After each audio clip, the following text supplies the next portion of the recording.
That's Brian McVickers with Overland Journal and Expedition Portal, and we're here at the 2023 Outdoor Adventure Expo in Utah.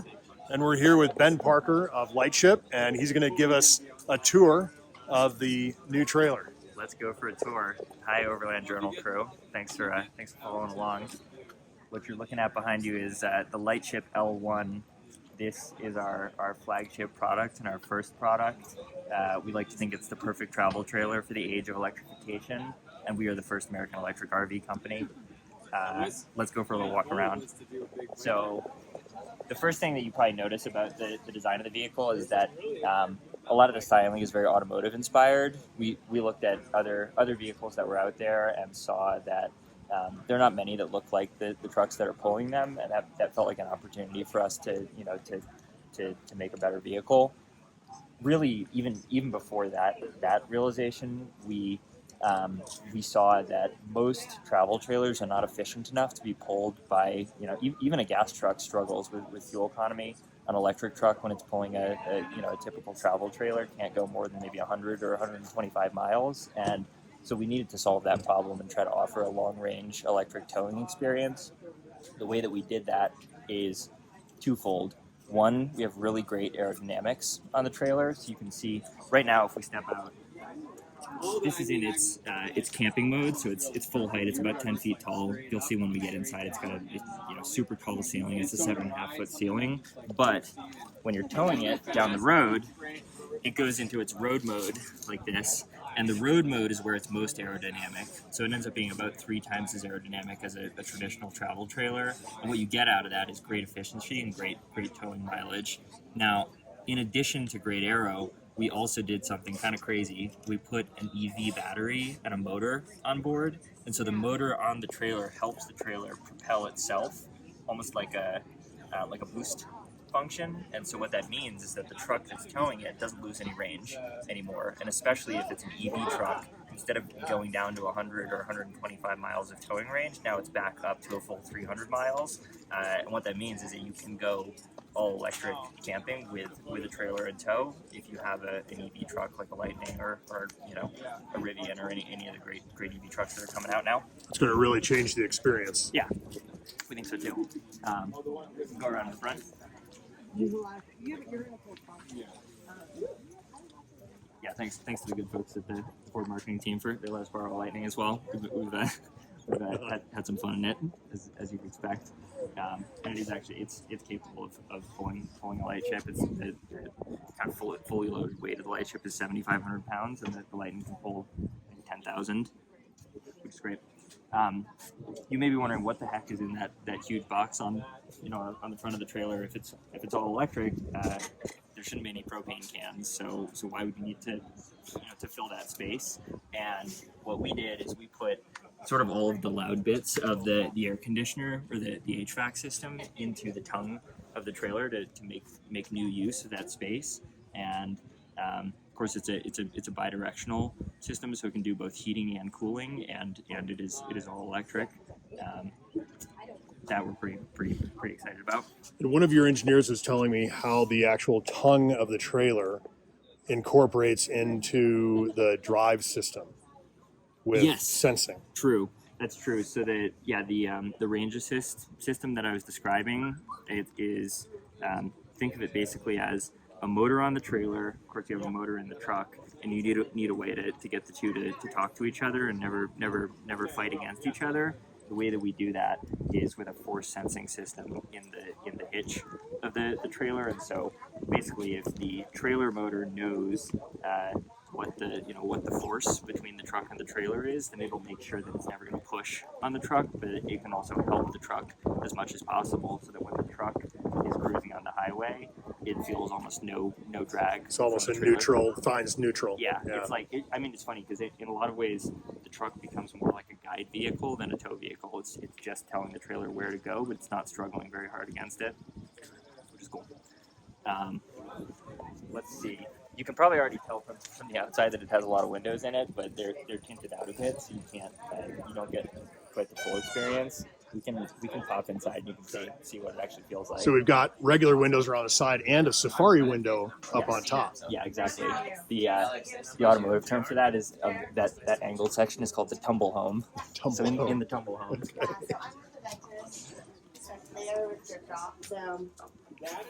Here we can start. Yeah, sure. We can start from the back and go to the front. But we should give him a view. I love that we're here at Overland Adventure right now because it really shows off kind of one of the best elements of the trailer, which is having this full panoramic kind of wraparound glass experience. We're also right under a really sweet mountain up here, so you can get a sense of what our views are right now. So imagine being at camp and this is the view. Yeah, you're hanging out in your Lightship and it starts to rain like it just did, and this is your view out, and you're protected from the elements as it happens. That is like the ultimate experience. So I think one of the other things apart from it, just being naturally kind of spacious and airy and open because of the windows. The other thing you notice is that it's got a really tall ceiling, so it's about a 7.5 foot tall ceiling, so close to a residential ceiling, and you can see we've got the party mode on the lights right now. That's great. Multicolor. And that's adjustable. Mm-hmm. Yeah. Yeah, we'll have much different fun modes for the lights. I'm sure our color material and finish designer is just gonna hate that it's on the crazy mode right now because she's always going for the refined. And over here to the left, you've got counter space and cabinet space. Is that correct? Yeah, exactly. So let's see. If we talk about the general layout in the vehicle, where we're sitting right now is the lounge area. So this is this is where you'll hang out during the day, and then you can convert it to a queen size bed. So it's your main sleeping area as well. It's also where we store the infotainment system here, which you can see is sort of a tablet based, typical automotive style infotainment system where you can go in and adjust the lights, your climate control, sort of anything that you'd want to do. Really control all the systems of the trailer from this tablet. Yep. It's integrated into the trailer, and there'll be a mobile app as well. So you can if you were coming back from the trailhead and it's a really hot day and you want to precondition your Lightship, you can do that from your phone. Yeah, so it's like ice cold by the time you get here. And that's just inductive charged right there. Yeah, exactly. Okay. Yeah. Charges off the back there. Nice screensaver too. But so anyway, the layout is a lounge, sort of lounge space. It's a little bit like one of those conversation pits. Yeah. Nice and relaxed. Yeah. So that's your hangout spot. Then you get into the dining area. You got a dinette that converts down into a second bed. Okay. As well. So this becomes your second sleeping surface. I imagine if you're a small family, probably the parents are in the main bed here, and the kids. You'd stash the kids in the full-size bed, which is the dining area. And you've got some more storage underneath as well. Yep. Storage under there, around the wheel well. I think generally, hopefully you're feeling this too, it's really easy to circulate in the space. Yeah. One of the things, we went through, I think, more than 80 different potential layouts to get to the one that we got to, and one of the key things that we focused on was making it really easy to move about in the space so that she's able to go past and I'm still hanging out here. We never wanted to be crawling over each other to be moving in the trailer. Yeah. We had we're over 40 people now. When we were a 25-person team, we got all 25 of us. This trailer. That's great. I took like a party bus selfie from the back, which was fun. From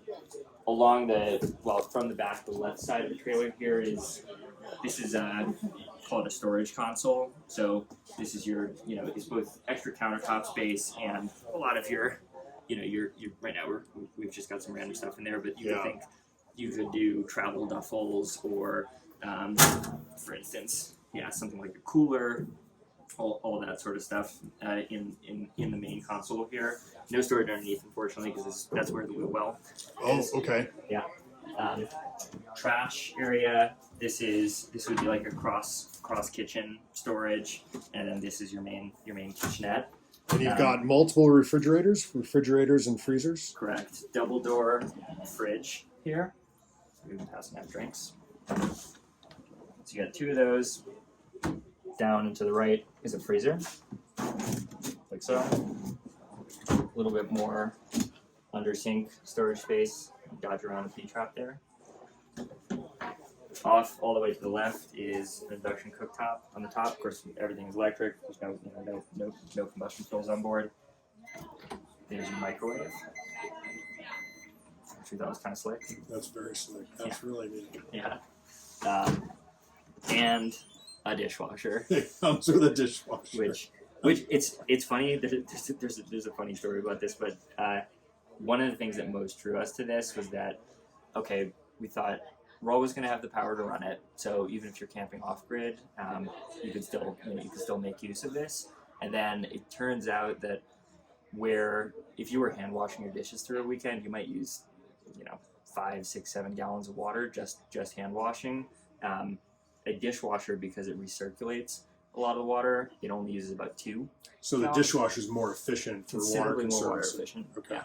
Yep. Which of course if you've got a full loaded machine. Yeah. And once you solve power in a camper like this, the next thing that becomes your limiter for off-grid camping is water. And so we're trying to find ways to focus on water efficiency as well. So if your power can take you off-grid for a week or so without having to think much about it, then your water system should too. And what's your anticipated onboard water capacity? We haven't published the numbers yet, but it'll certainly be enough to go off pretty comfortably for a week, even if you're a small family, something like that. Great.